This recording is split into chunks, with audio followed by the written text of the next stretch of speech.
wanting to get more personal into the work that I do.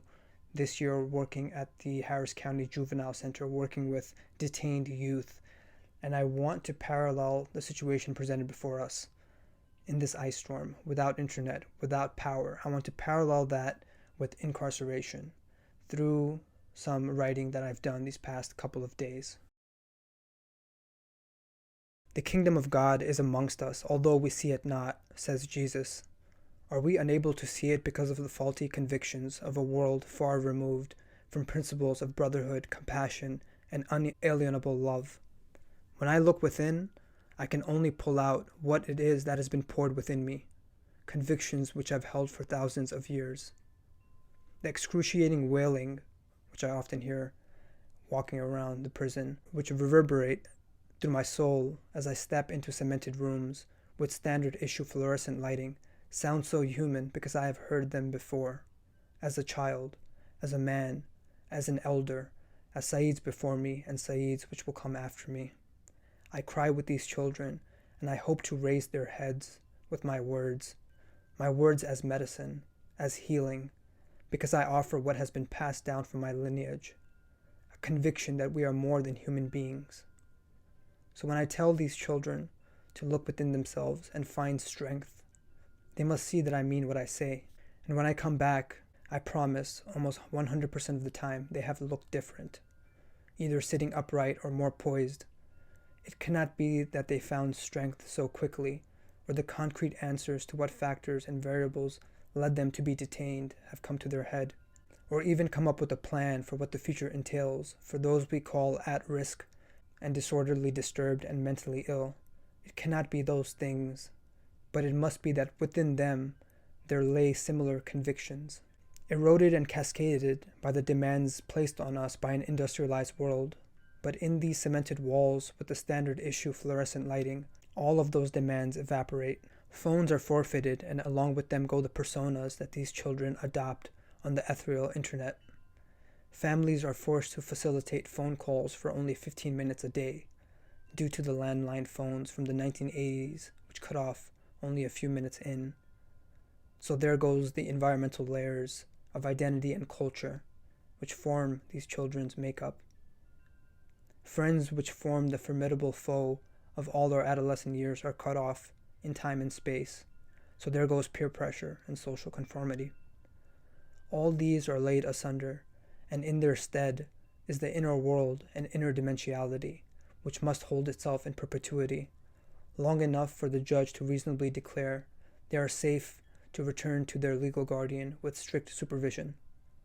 The children look within and cry and wail and smash their fists against plexiglass and tear hair off their literal heads and develop depressive symptomology and manifest demonic entities because that light has not been sparked yet.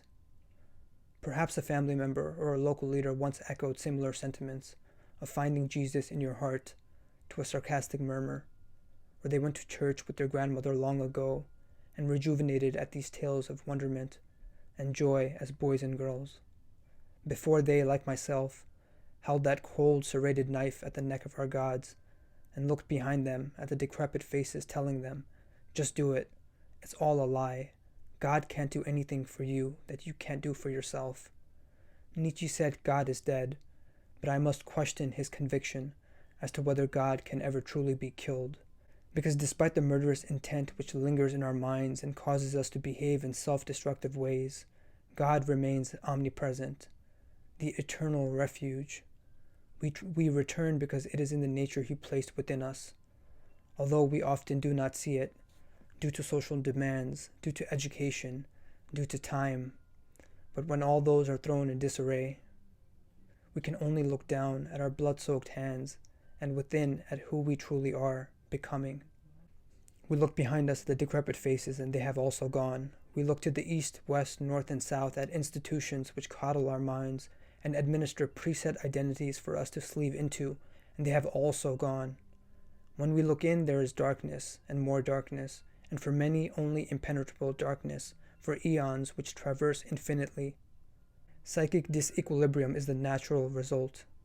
But for most of us there is strength, there is hope, there is fortitude, and there is a promise to be better and live better, to honor our families and honor our culture, to believe in something better than the ideals we have so easily consumed, and transmute these convictions in spite of whatever is thrown at us, to fall and to get back up again, to support others and become that light we so desperately need in the world. I hear these from the words of children, of young men. I see their faces morph into strange facial gestures, which emphasize convictions I do not easily recognize walking around in society. Hearing strangers talk about the latest Super Bowl showdown and weather arbitrations and annoying coworkers. Hearing my own family speak in similar ways. I ask myself why I have been placed here to do what I am doing, and it causes me such pain that I cannot connect these elusive strands. So that's just a little bit about another deeper layer of using this time to yourself. And I've talked a little bit about existentialism, right? The theoretical difference between existential psychology and the other modalities of psychology is that existentialism invites individuals to go even deeper into their anxiety, go even deeper into their depression, even deeper into their darkness, because in that they can find the light within themselves, which aligns very well with many spiritual philosophies. And here I'm leaving a quote from the Quran, which speaks about the desires that we ultimately must worship. Carl Jung also spoke about our hierarchy of values being the totem which we worship, right? So when these times happen, when we're left with ourselves, when an ice storm hits us, when a global pandemic hits us, when there's death in the family, when there are other arbitrations to our daily routine, we are agitated physically, biologically, socially, environmentally, externally, but that's a projection of the inner cosmos.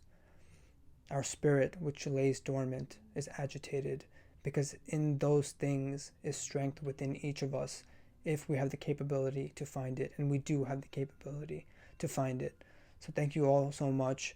As always, links to broaden your knowledge as well as charities to donate towards, as well as resources for individuals hit by these ice storms in Texas are in the description below. We offer meditation, we offer yoga, we offer many resources for you all in our website, www.mindfuluh.org. You can also subscribe to our newsletter. Thank you guys so much, and I will see you on the next episode. Thank you.